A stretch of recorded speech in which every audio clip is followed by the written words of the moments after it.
All right, hello wine drinking people. It's Tuesday, April 6th, and as some of you have figured out, I've been on vacation for the last week with the kids up in northern Florida. We had a great trip, and I'm not going to bore you with what I drank on my vacation or what I drank at Chef Oliver Saucy's house on Easter Sunday. We're going to pick things right up from what I drank yesterday at our Ramey dinner last night at the Grateful Palate, as we didn't have any suppliers stop by the store yesterday. Okay, I've been following David Ramey since his days at Matanzas Creek, Chalk Hill, and Rudd Estate, and early in his career he did a brief stint working for the Moex family at the renowned Chateau Petrus, which introduced the UC Davis educated Ramey to the time-honored methods of winemaking in France. He brought his lessons home and applied them to the things he found, the grapes he found growing in California's premier wine-growing regions, and today he is making some of the best wines made in California. I like to use the analogy that you can give a chef 12 different chefs the same ingredients, and you're going to always have the top chefs rise above. David Ramey is one of the all-star winemakers, and whenever you put his wines in a lineup with the other top producers' wines, his wines always rise to the top. We started off the evening last night with a 2007 Sonoma Coast Chardonnay, which showed a good amount of zesty lemon citrus fruit, along with notes of buttered toast, mineral, and a little bit of vanilla bean spice. And this was very balanced and restrained wine, as many of the Chardonnays are from the Carneros appellation. This was paired to 3 different canopies, and I applaud the chefs at the Grateful Palate for using unique and different items. The gourmet radish dish, which they used, which was very interesting. I just ordered something similar at the Grill and the Fig restaurant in Sonoma County. Very nice, but didn't really work well with a Chardonnay. And then the Iberico ham dish that was wrapped around the cucumber blossom was really interesting also. But Iberian Pata Negra ham is the black ham from the Iberian Peninsula. Very nice, very exotic, but again, didn't really do much for the Chardonnay. But the Colossal Crab with the Sudachi Hollandaise was outstanding, a home run with the 2007 Sonoma Coast Chardonnay. It's not rocket science pairing food with wine. Shellfish and Chardonnay is usually a whole home run. David Ramey does make a couple other wines in his appellation series for the Chardonnay. These wines show the distinctness of the region where they're from. The second one from the Sonoma Coast, and then the third wine he makes in the appellation series for the Chardonnay is the Russian River Valley wine. Then on to the single vineyard Chardonnays. As I mentioned before, David Ramey has helped to make several vineyards famous in California by putting their vineyard name on the label. The Hudson Vineyard is usually one of my favorite. This 2006 did not disappoint. Kudos to Cindy Woodman for pouring this into a white Grand Cru Montrachet glass. This wine was much better, and I always recommend that people decanter this wine for a couple hours, especially a young vintage of it, before they serve it. So very nice and a great choice of glassware. This Hudson Vineyard wine had lovely toasty oak spice with a nice apple and pear fruit, candied lemon, citrus, smooth, creamy texture. And wine had excellent balance and a long, complex, layered finish. And this wine was a home run with the salmon terrine dish that had a little bit of poached lobster in the middle, with an exotic microgreen salad and a champagne caviar vinaigrette. Really nice, and it just was one of the things last night that the food made the wine taste better and vice versa, and that is what you're looking for with a food and wine pairing. Excellent job with that dish, folks.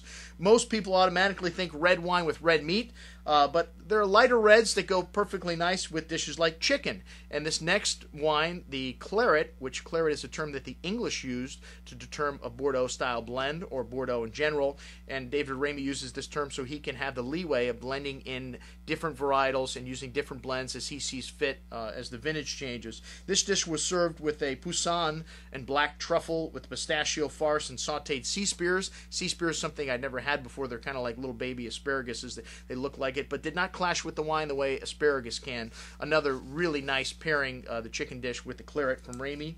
This wine also has, in addition to Cabernet, a little Malbec, Merlot, Syrah, Cabernet Franc, and Petit Verdot in the mix for the 2006 vintage. Next up, we had a new wine from David, which was created as a direct response to the vineyard owners becoming famous and charging more for the grapes. David decided, instead of putting the vineyard names on the labels, he's going to make one of his top wines, just entitle it Annum, which per annum means every year he's going to put the best fruit that he sees fit to go into this blend.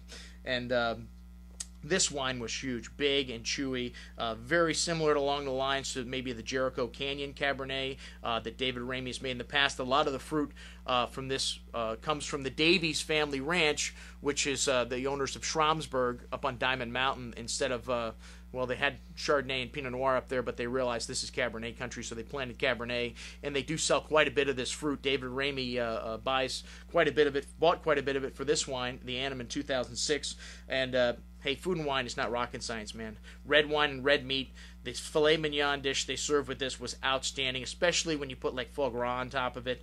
That adds a little extra added richness, and I think that goes great with a rich wine like Cabernet Sauvignon.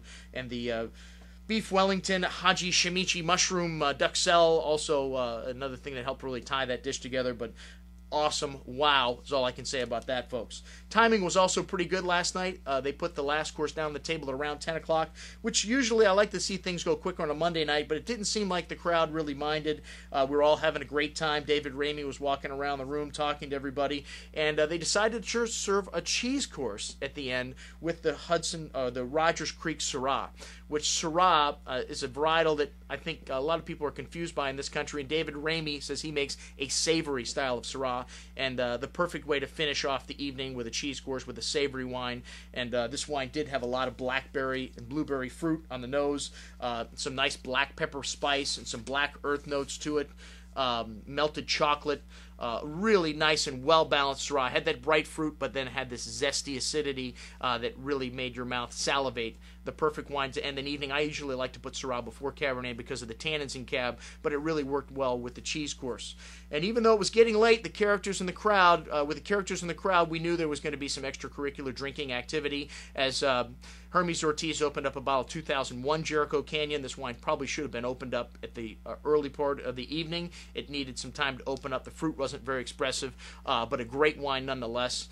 And then we had some 2000 Bond Melbury, thanks to Bill Gilla. This wine was beautiful right out of the bottle, really singing, soft tannins, a lot of nice cassis and currant berry fruit, and some exotic spice and some milk chocolate notes.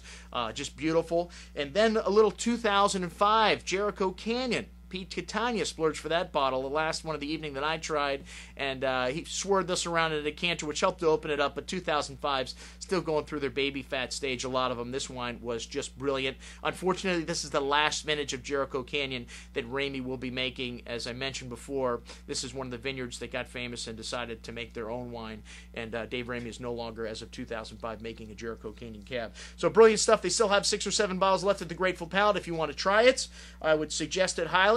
All right, well, what are we drinking tonight and the rest of the week? Well, we've got a light week this week as I'm just back from vacation, so we don't have any events this week, but we do have 3 events coming up next week, and we got a really busy month the rest of the month of April. Check out everything that we've got online on our sidebar calendar on the website.